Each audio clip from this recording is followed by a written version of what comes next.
सारस और आरिफ, इनका जो विवाद है, अभी तक ये वायरल वीडियोस माना जाता था कि एक पक्षी वायरल हुआ है, लेकिन आज की डेट में इस खबर को जाना जाता है विवाद के नाम से। और बहुत सारी खबरें आई हैं, बहुत सारे वीडियोज आए हैं, लेकिन जो सबको इंतज़ार था, लगभग सभी को इंतज़ार एक चीज़ का है।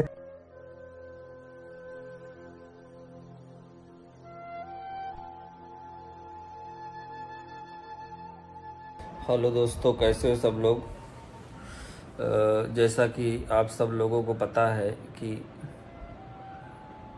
जो मेरा दोस्त है उसे यहाँ से, मेरे यहाँ से जहाँ रहता था, वन विभाग वाले ले गए हैं।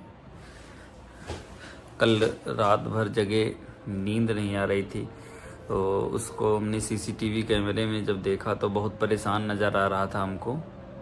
और प्लीज़ आप लोगों की सपोर्ट की ज़रूरत है, दुआ की ज़रूरत है। जो बड़े हैं आशीर्वाद दें, और सब लोगों की बहुत सख्त ज़रूरत है। नहीं, अकेले हम कुछ नहीं कर पाएंगे उसमें। जो कुछ हैं आज हम, आप सब आप ही लोग की वजह से हैं। तो आप लोगों से यही चाहते हैं कि आप लोग मेरा साथ दें, और जल्द से जल्द वो जो मेरा दोस्त है सारस, उसका जैसे ही क्वारंटीन टाइम ख़त्म हो, जो 15 दिन का है, वहाँ से आज़ाद कर दिया जाए।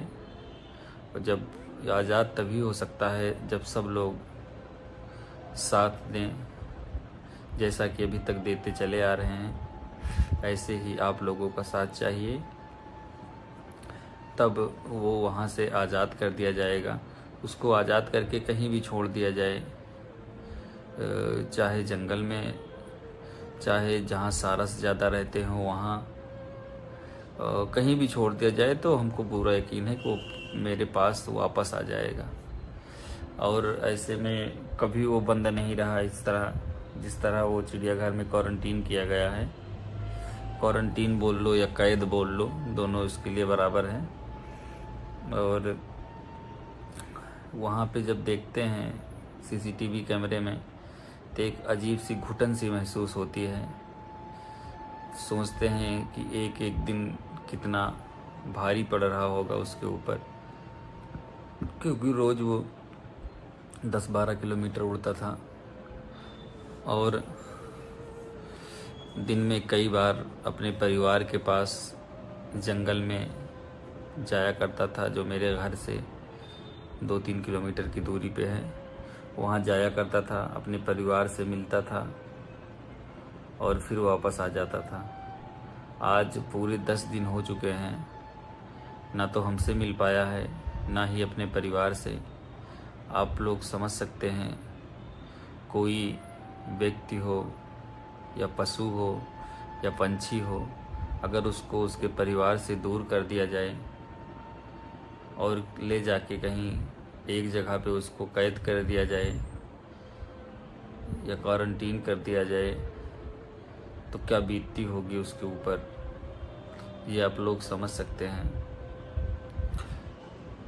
बाकी वाइल्ड लाइफ का जो नियम है, हमको नहीं पता था कि कैसे कैसे क्या होता है इसमें, क्योंकि हम उसको कभी कैद नहीं किए थे, न बांधे थे, न कहीं जाने से उसको मना करते थे हम। जहाँ दिल करता था उड़ के चला जाता था, जब उसका दिल करता था वापस आ जाता था।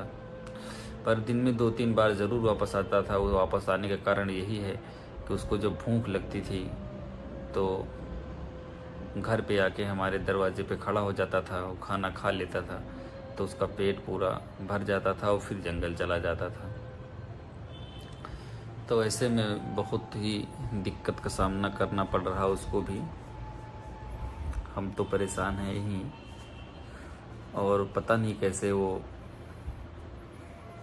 एक एक दिन बीत रहे होंगे उसको।